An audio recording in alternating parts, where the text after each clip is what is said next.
Hello everyone, welcome back to Ninja Prep. This is Kapil Goyal, your educator and mentor for PG physics. तो thermodynamics का एक और lecture लेकर हाजिर हूं आप लोगों के सामने। पीवाईक्यूज हमेशा की तरह डिस्कस करने होते हैं हमें। आज भी पीवाईक्यूज हम डिस्कस करेंगे और होपफुली हमेशा की तरह ये लेक्चर भी आप लोगों के लिए काफ़ी यूजफुल होगा। तो चलिए स्टार्ट करते हैं इस लेक्चर को। तो पहला जो क्वेश्चन है उसमें बोला गया है, इन reversible cycle the value of the integral. एक रिवर्सिबल साइकिल के लिए ये जो इंटीग्रेशन लिखा हुआ है इसको क्लैसियस इनइक्वालिटी भी कहते हैं। इसकी वैल्यू क्या होती है, देखो मैं कुछ चीज़ें आपको बता देता हूँ, याद रखना। एक तो हम लिखते हैं ऐसे d s equals to zero, एक हम लिखते हैं d s greater than zero, और एक हम लिखते हैं d s less than zero.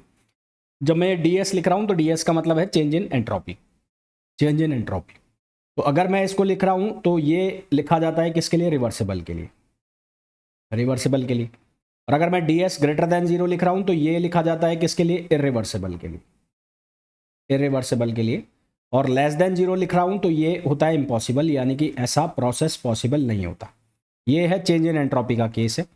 अब मैं ये इनइक्वालिटी का अगर यूज़ करूं तो अगर मैं ये लिख देता हूं डेल क्यू ओवर टी और इसको मैं जीरो कर दूं तो ये किसके लिए, रिवर्सिबल के लिए।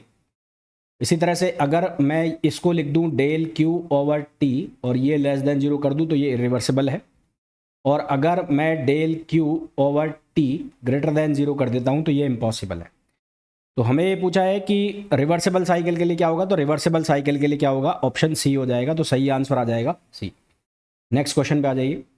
नेक्स्ट क्वेश्चन बोला है ना, guess the relative magnitude of the most probable speed, average speed and root mean square speed of the molecule. मैंने आपको अपने पहले के कई लेक्चर्स में बताया, फिर इसमें बता रहा हूँ। आपको याद रखना होता है राम के फॉर्म में। राम, आर का मतलब होगा आपको लेना है वी आर एम एस। ये इसका इंक्रीजिंग ऑर्डर है, सबसे ज़्यादा वैल्यू होगी आर एम एस की, उसके बाद होगी एवरेज की, और फिर सबसे कम वैल्यू जो होगी वो मोस्ट प्रोबेबल की होगी। ए का मतलब होगा, ए का मतलब होगा एवरेज और मीन, एवरेज और मीन।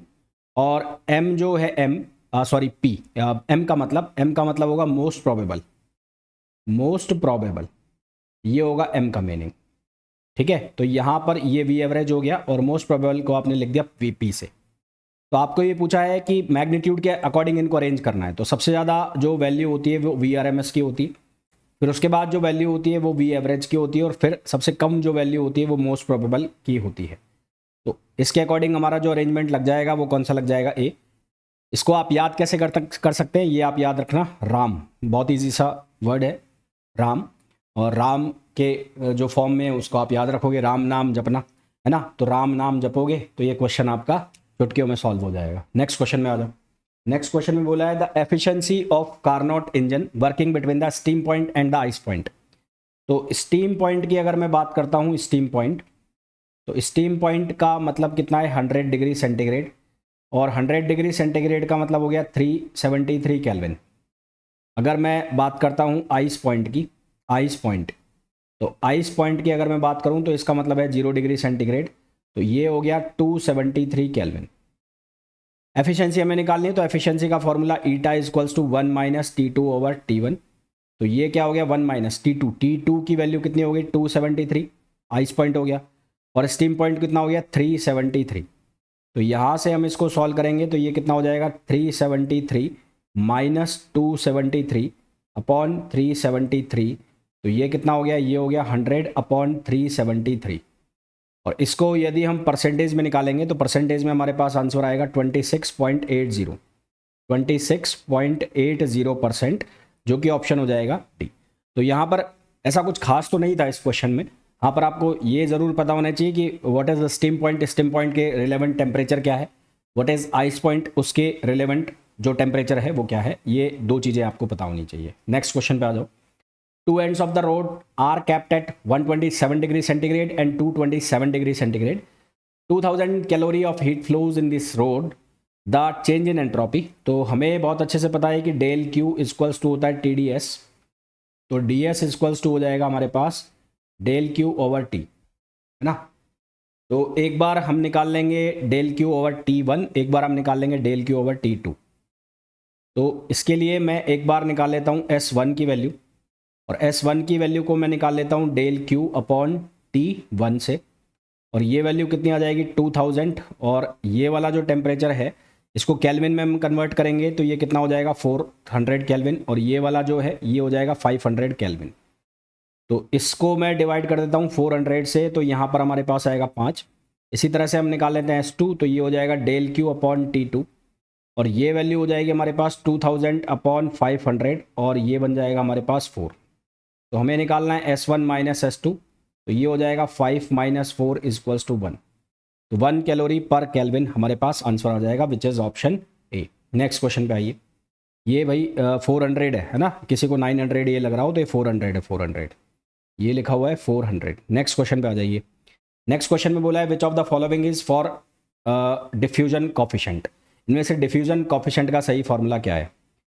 देखो, डिफ्यूजन कॉफिशेंट जो होता है वो ड्यू टू मास ट्रांसपोर्टेशन के लिए वजह से होता है ना। तो ट्रांसपोर्टेशन ऑफ मास की वजह से क्या आता है, डिफ्यूजन कॉफिशेंट आता है, और फॉर्मूला उसका होता है D equals to 1/3 C lambda, जहाँ जो C होता है वो होता है एवरेज स्पीड और मीन स्पीड, और जो लैम्डा है, लैम्डा होता है मीन फ्री पाथ। लैम्डा जो होता है वो होता है मीन फ्री पाथ।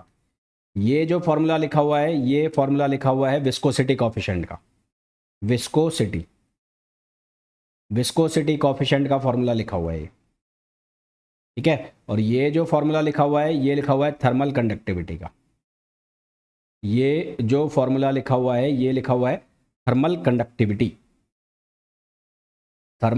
कंडक्टिविटी। तो ये फॉर्मूला लिखा हुआ है थर्मल कंडक्टिविटी का, ये लिखा हुआ है विस्कोसिटी कॉफिशेंट का। थर्मल कंडक्टिविटी को हम शो करते हैं किससे, K से, और विस्कोसिटी को हम शो करते हैं ईटा से। विस्कोसिटी और थर्मल कंडक्टिविटी की अगर हम बात करें तो थर्मल कंडक्टिविटी जो है due to transportation of heat, तो ये किस वजह से, due to transportation of heat और थर्मल एनर्जी, और ये किस वजह से है, due to transportation of momentum,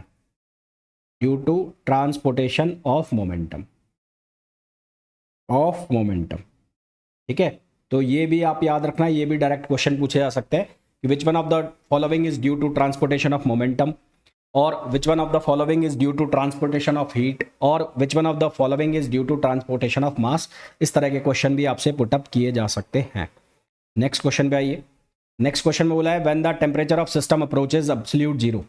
जब किसी सिस्टम का टेम्परेचर एब्सोल्यूट जीरो को अप्रोच करता है तो सिस्टम के जो क्रिस्टलाइन स्ट्रक्चर है उसकी एंट्रोपी जीरो हो जाती है। इसको हम थर्ड लॉ ऑफ थर्मोडायनेमिक्स कहते हैं। तो इसको हम क्या नाम देते हैं, third law of thermodynamics, which is option D. Next question पे आ जाइए।